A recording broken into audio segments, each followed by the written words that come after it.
Time check. 9:44 PM po. Patapos pa lang ako ng Module 6 sa World Literature and sobrang mind-boggling.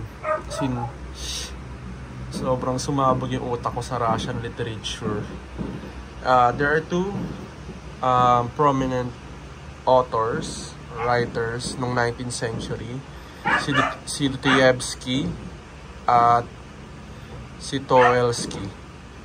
Magkatunog yung apelyido nila. Dostoyevsky and Tuwalski. So, si Tuwalski ginawa niya yung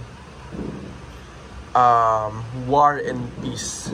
Napakagandang pyesa. Nabanggit kasi si Napoleon Bonaparte, which is, by the way, no 1812 is sinakopin ni Napoleon yung Russia. And The Kasmanov Brothers, which is kay Dostoyevsky. Ang ganda rin. Sakit sa utak.